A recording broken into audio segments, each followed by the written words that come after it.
Halo, Bung Rocky, kita ketemu lagi ya. Ini untuk yang kedua kalinya hari ini kita ketemu dan saya ingin mengajak Anda untuk membahas ini persoalan Pak Jokowi kan hari ini rencananya akan kembali dari kunjungan lawatan selama sepekan ke Ukraina dan Rusia.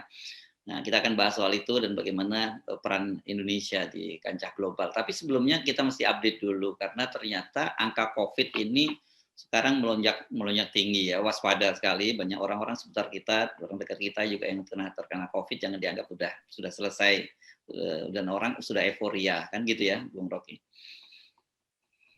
Ya, itu soal COVID kan itu status pandeminya itu belum dicabut dan karena itu jangan ambil inisiatif seolah-olah udah landai itu. Ilmu pengetahuan masih terus mengintai perilaku perubahan sifat dari varian yang lebih mudah menular itu. Jadi sekali lagi sambil kita tahu bahwa ada kesulitan ekonomi sehingga orang berburu sembako, tapi tetap waspada aja. Dan itu sebetulnya yang hanya bisa kita ucapkan karena pemerintah pun akhirnya nggak tahu apa yang harus dia lakukan tuh. Kemarin sebulan lalu Pak Jokowi masih kasih kesan, silahkan buka masker yang mau bepergian tuh. Jadi hal-hal semacam itu yang seolah-olah ingin memberitahu bahwa kami under control, nggak bisa. Ini pandemi ini adalah urusan dunia tuh. Dan karena itu semua protokol yang dibuat oleh WHO ya sebaiknya dipatuhi, jangan ambil inisiatif lokal itu saya kira itu dimengerti oleh Satgas COVID. Ya, tetap memakai masker, menjaga jarak dan juga menerapkan protokol-protokol kesehatan yang lain yang jangan dianggap enteng karena situasi pandemi belum berakhir. Oke, kita balik lagi ngobrolin soal Pak Jokowi. Oleh-oleh apa dari Pak Jokowi, dan sebenarnya kita sudah bisa banyak membacanya dari berbagai media ya, media internasional, media dalam negeri. Salah satunya yang kelihatan sekali ini bagaimana kunjungan Pak Jokowi ini mencerminkan polarisasi di dunia gitu ya. Dan Putin saya kira dengan cerdas memanfaatkan itu karena ketika dia mengingatkan Pak Jokowi bahwa Rusia itu dulu waktu itu Soviet itu punya peran besar dalam membantu Indonesia ya ketika Indonesia masih muda. Ini menarik dan ini kita harus pahami ini bagian tarik menarik dari persaingan antara blok barat dan blok timur, dan dalam hal ini Rusia tentu saja dengan Amerika, dan kalau sekarang tambah Cina gitu karena ada persoalan konflik di Laut Cina Selatan.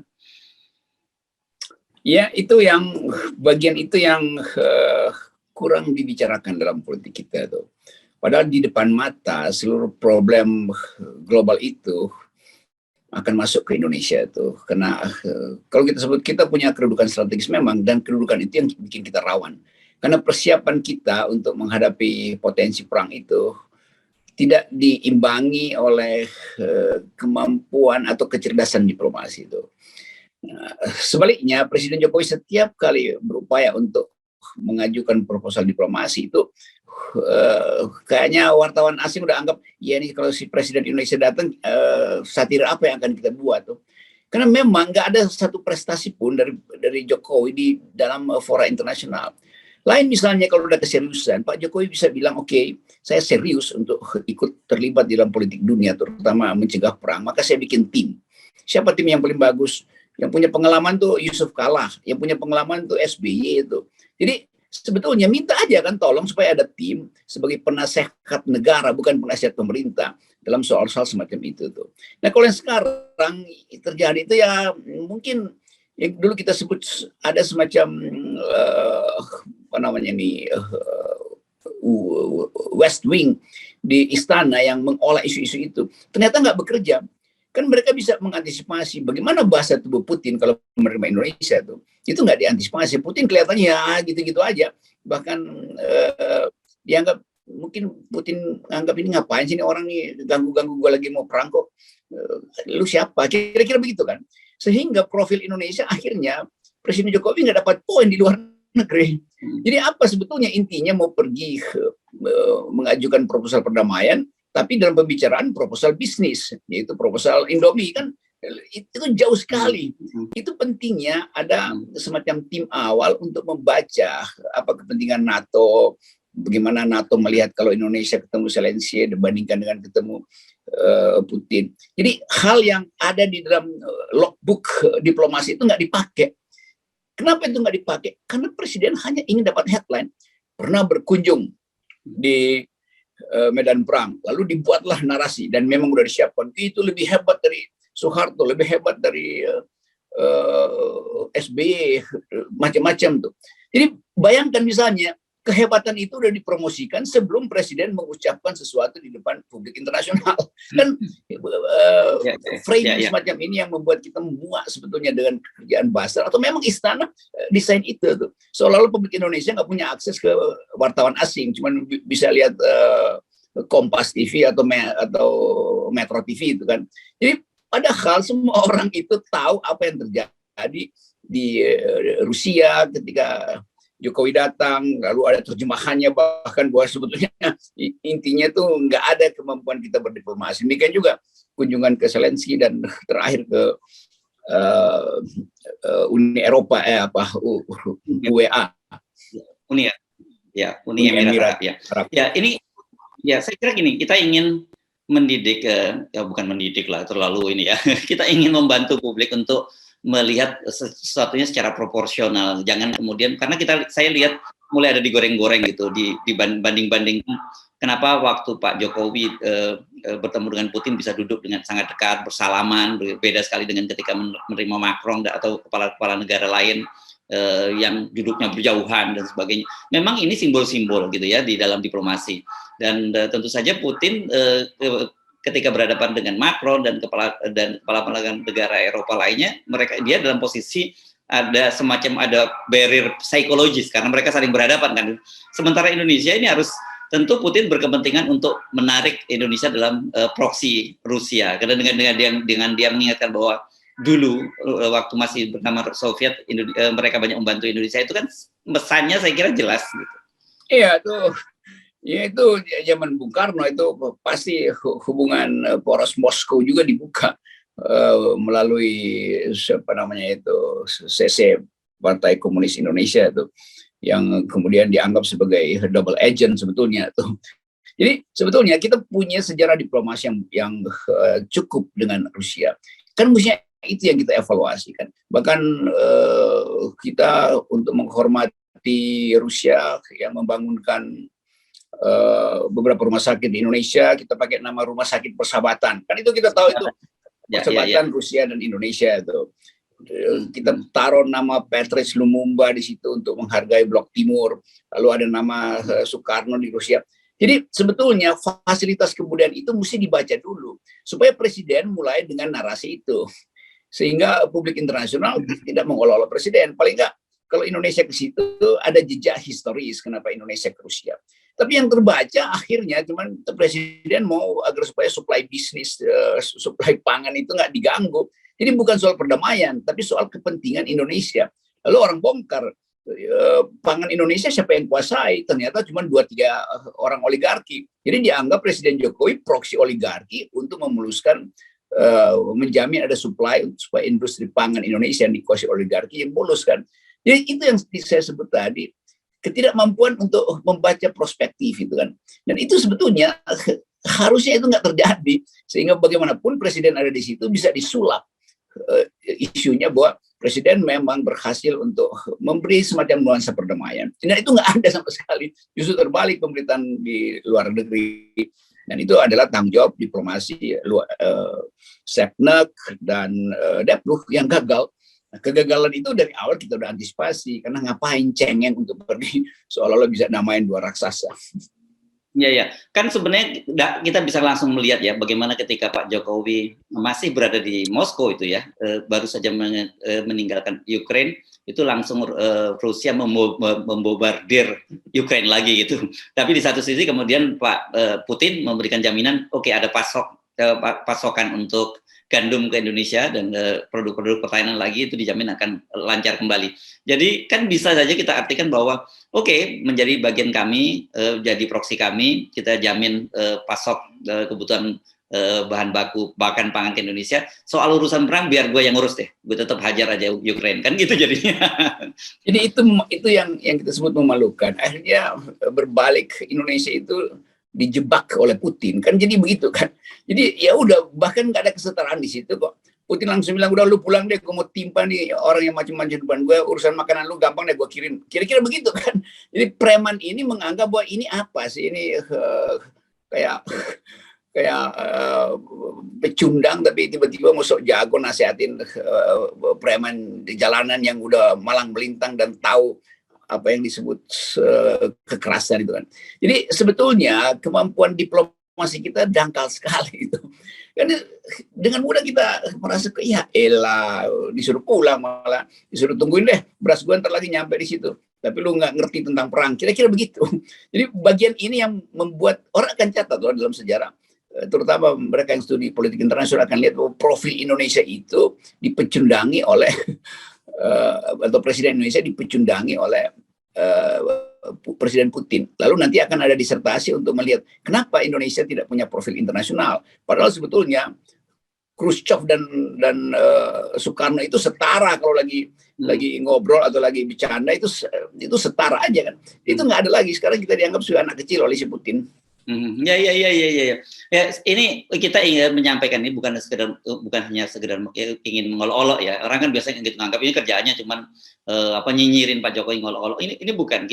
Saya selalu juga menyampaikan bahwa bagaimanapun Pak Jokowi itu adalah representasi wajah Indonesia. Wajah kita semua. Yeah. Nggak mau tahu itu presidennya Rocky Gerung. Orang tahunya seperti itu di luar negeri kan. Gitu. Jadi kita ingin juga marwah bangsa ini juga dijaga dengan baik kan gitu. Termasuk presidennya.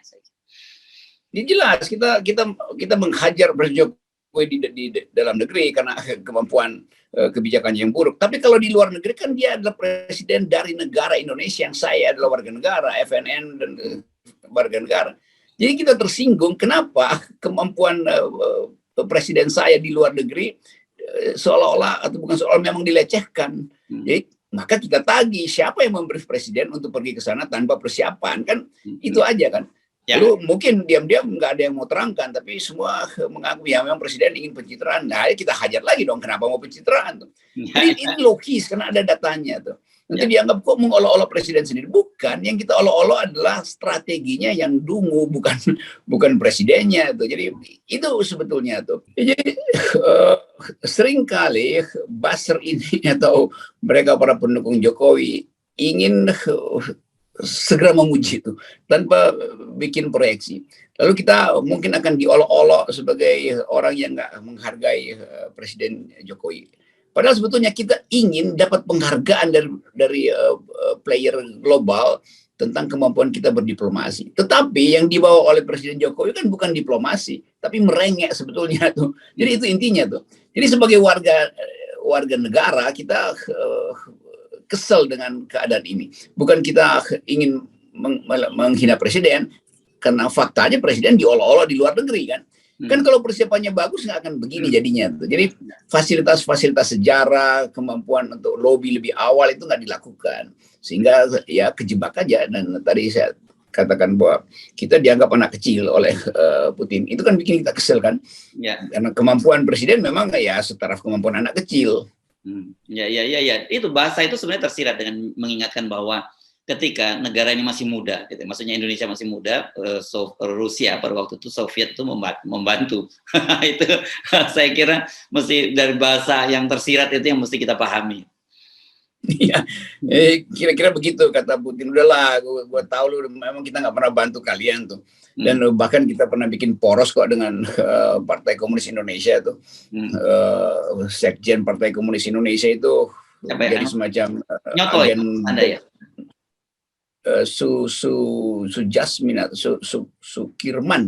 Sukirman yang saya Partai Komunis Indonesia yang kemudian membuka hubungan diplomatik dan menjadi agen, lalu dicurigai dia double agent, agen Rusia maupun agen Indonesia sebetulnya. Jadi soal-soal semacam itu, sejarah diplomasi kita dengan Rusia itu kaya dengan pengalaman sebetulnya itu. Dan itu yang menyebabkan Presiden Soekarno menganggap bahwa dia setara dengan Khrushchev pada waktu itu. Dan jadi bagian-bagian itu kan mesti kita ingatkan. Nah sekarang berbalik, dianggap oleh Putin, nah Anda tuh cuma anak kecil yang pernah kita bantu. Enggak begitu. Kita mampu untuk bahkan menyebutkan pada waktu itu Indonesia adalah memiliki atau biasa disebut partai komunis terbesar kedua di dunia adalah Indonesia tuh, pada waktu itu dibanggakan. Tapi itu udah lewat. Tapi itu juga bisa diucapkan justru di depan Putin. Tentu dengan cara yang lebih elegan lah. Bukan menganggap bahwa partai komunis masih ada, lalu Putin merasa udah nggak ada partai komunis di Indonesia, kira-kira akan digituin Putin. Tapi udahlah, kita balik lagi pada poin bahwa profil Indonesia akhirnya memburuk lagi karena peristiwa di Ukraina dan peristiwa di Rusia kemarin. Jadi itu yang akan dicatat oleh sejarawan diplomasi dunia. Ya, karena saya membaca juga komentar ini dari mantan Wakil Menteri Luar Negeri dan juga pernah dubes di Amerika ya, Dino Patijalal yang menilai bahwa ya ini dengan fakta bahwa ketika Jokowi meninggalkan Ukraina kemudian dibom lagi, ya ini menunjukkan bahwa ya sebenarnya kita dalam bahasa yang lain nggak dianggaplah kunjungan kita ke sana itu. Ya itu, jadi mulai aja dengan fakta itu bahwa kita dalam yang disebut politik realis itu ada poinnya. Padahal kita mau mengucapkan posisi Indonesia sebagai penyumbang perdamaian dunia itu. Yes. Lalu dievaluasi oleh akademisi luar, di mana Anda mau menyumbang kalau Anda sendiri nggak bisa mendamaikan pembelahan masyarakat di dalam diri sendiri itu. Karena itu kemudian akan disimpulkan bahwa ini adalah upaya untuk memenangkan headline. Dan ternyata nggak dapat juga tuh. Jadi kalau Jokowi sukses, ya sukses di kalangan buzzer, itu aja. Ya. Dan saya kira ini kejadian semacam ini akan terus berulang selama sistem pemilu kita, sistem pemilihan presiden kita menggunakan PT 20% ya. Ini bukan karena kemana-mana kok selalu larinya ke situ. Tapi memang realitanya seperti itu yang terjadi saat ini kan gitu. Memang, karena itu dibutuhkan kompetisi untuk menghasilkan presiden yang bermutu. Yes. Kompetisi itu mesti dibuka sehingga semua orang yang bermutu bersedia untuk bersaing menjadi presiden. Bukan mereka yang udah dikasih kuota tapi kapasitasnya jauh sekali tuh dari potensi bangsa ini. Masa bangsa ini nggak punya tokoh yang tahu tentang politik luar negeri, mampu untuk mengevaluasi keadaan potensi kita untuk jadi pemimpin di dunia. Jadi sebetulnya potensi itu ada kalau dihasilkan melalui threshold 0%. Yes, oke. Karena itu tetap 0%. Yes.